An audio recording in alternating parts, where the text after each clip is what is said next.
जय जय विष्णु भगवान। आप सभी भक्तों को वैकुंठ चतुर्दशी की ढेर सारी शुभकामनाएं। आपके घरों में सुख समृद्धि बनी रहे, आप सभी पर बनी रहे। भोले शंकर की कृपा आप सभी पर बनी रहे। महादेव की कृपा आप सभी पर बनी रहे। कार्तिक मास में माँ तुलसी और माँ लक्ष्मी जी की कृपा आप सभी पर बनी रहे। आप सभी सुख सौभाग्य से परिपूर्ण रहे। आइए सुनते हैं वैकुंठ चतुर्दशी की व्रत कथा महात्म्य। वैकुंठ चतुर्दशी को हरिहर यानी श्री हरि और महादेव की पूजा करने का विधान है। जो भी व्यक्ति वैकुंठ चतुर्दशी को भगवान विष्णु की पूजा करता है उसे स्वर्ग की प्राप्ति होती है। वैकुंठ चतुर्दशी कार्तिक मास के शुक्ल पक्ष की चतुर्दशी को मनाई जाती है। इस दिन भगवान विष्णु और भगवान भोले की एक साथ पूजा करते हैं। वैकुंठ चतुर्दशी को हरिहर यानी श्री हरि को और महादेव की पूजा करने का विधान है। जो भी व्यक्ति वैकुंठ चतुर्दशी को भगवान विष्णु की पूजा करता है उसे स्वर्ग की प्राप्ति होती है। जीवन के अंत समय में उसे भगवान विष्णु के धाम वैकुंठ में स्थान मिलता है।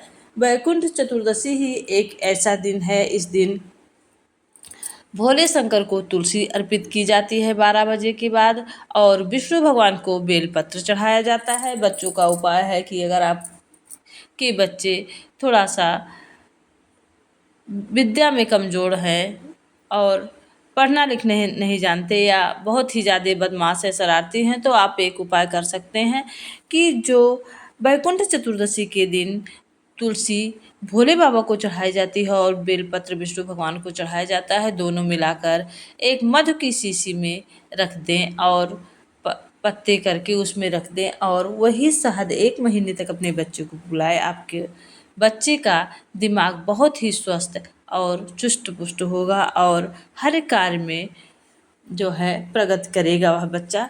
आइए सुनते हैं वैकुंठ चतुर्दशी की पौराणिक कथा। पौराणिक कथा के अनुसार एक बार सृष्टि के पालनहार विष्णु देवाधिदेव महादेव का पूजन करने के लिए काशी आए। यहाँ उन्होंने मावड़िंका घाट पर स्नान किया और 1000 स्वर्ण कमल के पुष्पों से भोलेनाथ को उपासना करने का संकल्प लिया। श्रीहरि ने काशी में शिवलिंग का अभिषेक किया और विधि विधान से पूजा करने लगे। तो शिव जी ने उनकी परीक्षा लेने के लिए एक स्वर्ण पुष्प कम कर दिया। भगवान विष्णु को पुंडरीकाक्ष और कमल नयन भी कहा जाता है। ऐसे में पुष्प की कमी होने पर विष्णु भगवान ने अपने कमल समान नयन समर्पित करने लगे। श्री नारायण की भक्ति से प्रसन्न होकर शिव जी प्रकट हुए। उस दिन कार्तिक शुक्ल की चतुर्दशी तिथि थी। भोलेनाथ बोले, आज से ये तिथि वैकुंठ चतुर्दशी कहलाएगी। इस दिन जो व्रत का पूर्ण श्रद्धा के साथ पहले आपका विष्णु जी का पूजन करेगा उसे वैकुंठ का धाम प्राप्त होगा।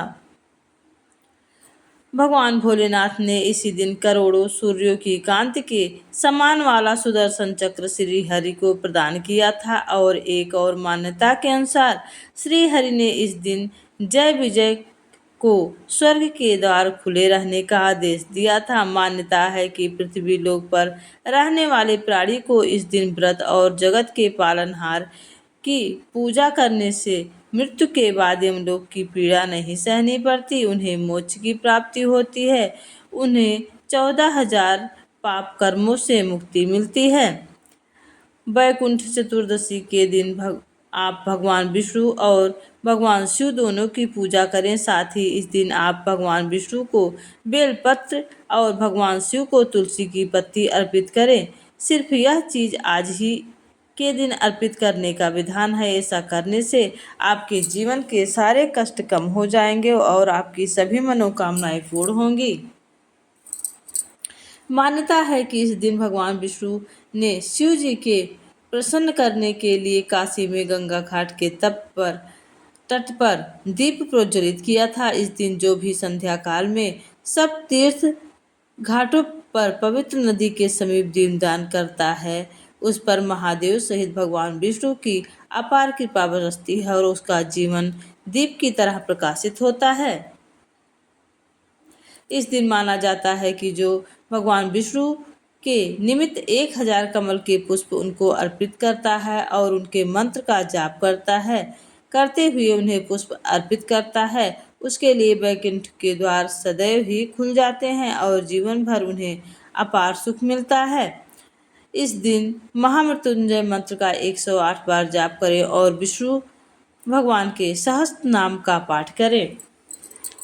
वैकुंठ चतुर्दशी के दिन आप जो भी पूजा अर्चना करते हैं, अगर विष्णु भगवान की पूजा और भोलेनाथ की पूजा विधि विधान से एक साथ करते हैं तो आपके घर में कभी सुख समृद्धि की कमी नहीं रहेगी और भगवान विष्णु और भोले शंकर की कृपा आप सभी पर बनी रहेगी।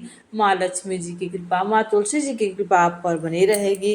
प्रदोष काल में, वैकुंठ चतुर्दशी के दिन प्रदोष काल में अगर आप घी का दीपक अपने दरवाजे पर लगाते हैं और माँ तुलसी जी के क्यारे के सामने देसी घी का दीपक लगाते हैं, बेलपत्र के वृक्ष के नीचे, आंवले के वृक्ष के नीचे, पीपल के वृक्ष के नीचे, इस 4 जगह अगर आप देसी घी का दीपक लगाते हैं तो आपके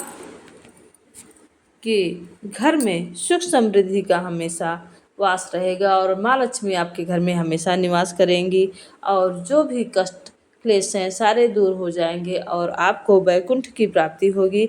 अगर कथा महात्म्य अच्छा लगा हो तो प्लीज़ चैनल को लाइक शेयर सब्सक्राइब करिएगा। वैकुंठ चतुर्दशी की आप सभी को ढेर सारी शुभकामनाएं।